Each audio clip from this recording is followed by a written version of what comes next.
Vamos lá. Uma questão aqui bíblica, parecida com aquela do espíritos em prisão. Caio. Espero que já não esteja escrito lá, né? Respondido lá. Vamos ver? Em Lucas 23:43, Jesus disse para o ladrão: em verdade te digo que hoje estarás comigo no paraíso. Escreve aí, paraíso, Gabriel, paraíso. Os adventistas... Duvido que não esteja. Quando eu falar os adventistas, vai sacar a pergunta dele. Os adventistas dizem que quando o cara morre, dorme, ele dorme. Exato, sono na alma. Alma, eles e os testemunhos de Jeová. E ficam esperando até o dia da ressurreição. O que você acha disso? Eu creio em Cristo e não nos adventistas. Os adventistas dizem que houve uma deturpação no texto. Eu sei toda essa história. Antes dele nascer, eu já tinha lido essas doutrinas todas. Sei. Entendeu? Ele pergunta o que você acha. Agora, teve uma deturpação naquele texto. Mas e aí, o que mais?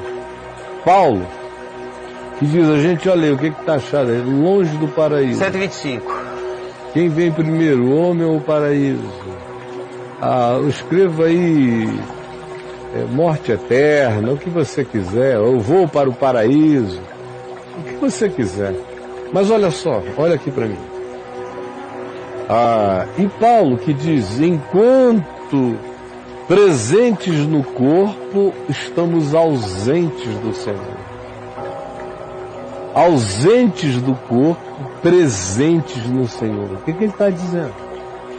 Enquanto eu estou no corpo, eu não estou tendo a experiência dessa relação direta que aquele homem, por exemplo, teve quando foi dito a ele que naquele mesmo dia, antes das 6 da tarde, ele estaria com Jesus no paraíso.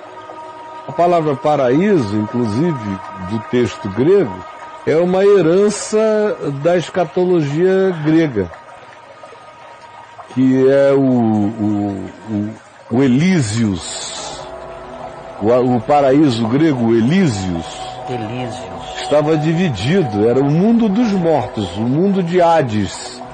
Hades é a morte, rei da morte. O Hades estava dividido entre o paraíso, o Elísios, e você tinha um lugar intermediário, que era um lugar de não condenação, chamado algo como limbo, para o povo entender melhor o significado daquilo. Não era uma coisa nem era outra. E tinha o Tártaros, que é o texto de Pedro, diz que Jesus foi ao Tártaros. E em 2 Pedro ele vai dizer literalmente que foi ao Tártaros. Então se está usando uma escatologia grega para ilustrar o que se quer dizer do Evangelho para a cultura greco-romana. Não é porque isso a divisão seja essa. Se você chegasse lá agora, você ia ver que não teria nada a ver com nada disso. Mas para que gregos e romanos entendessem, Pedro, entre outros, se apoderou daquela descrição, daquela cenografia cultural, para posicionar esses indivíduos nesses significados de natureza espiritual. Agora, presente com o Senhor significa estar ausente no corpo, morrer. Morro, estou cara a cara com o Senhor. No corpo, eu ando pela fé. Isso não tem nada a ver com o texto de Lucas, já é Paulo falando isso. Porque para mim, o viver é Cristo. E o morrer é sono, é isso?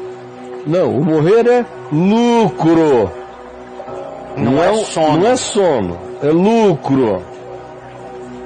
O Novo Testamento é abundante nas afirmações de que enquanto na carne ausentes do Senhor, deixando a carne presentes no Senhor, não é um sono. Então a abundância é enorme. Agora, eu creio na simplicidade de Jesus quando ele disse na porta da tumba de Lázaro, aquele que crê em mim, ainda que morra no corpo, viverá. E todo aquele que vivendo no corpo crê em mim, jamais morrerá eternamente.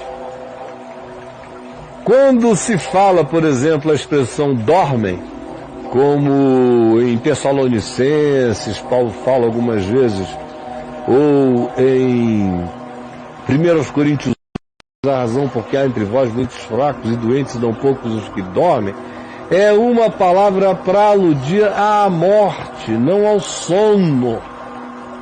Como a filha de Jairo, que Jesus disse, ela está apenas dormindo. Ela estava mortinha da silva. Mas porque Jesus iria ressuscitá-la, Jesus sempre olhou para a morte como um sono, porque aquilo não era mais do que um sono para ele. Mas quem crê nele, ainda que morra na carne, viverá. E não é viver daqui a muitos e muitos e muitos milênios, sabe lá Deus quando. Deus não faz essa distinção, para ele tanto faz um dia como 1000 anos é como um dia. Isso aí é cronologia burra de gente para quem o espaço-tempo é uma linha reta e eles pensam em Deus como preso ao passado, presente ao futuro. É uma coisa tão tosca, tão primitiva, de uma lógica tão antiga, que fica até difícil explicar. Meninos novos hoje em dia entendem isso com uma simplicidade enorme, porque o espaço-tempo passou a ser absolutamente relativo. Mas para os antigos, o que havia era um único universo, linear, e Deus só sabia o futuro que ainda viria, porque era onipresente, onisciente, onipotente, mas era só por causa desse atributo que Deus sabia o futuro. Nós sabemos, a partir de Jesus, e hoje em dia a partir dos achados físicos, quânticos, que passado, presente e futuro são a mesma coisa. Jesus já tinha dito que era. Então é apenas ainda uma pergunta remanescente do tempo das cavernas doutrinárias, entendeu? Quer que eu fale mais ou já deu para entender? Maravilhoso. O chat está aqui pedindo mais. Mas eu vai lá, Caio, mais meia hora pelo menos. Eu tô cansado de falar as mesmas coisas há 40 e tantos anos. É.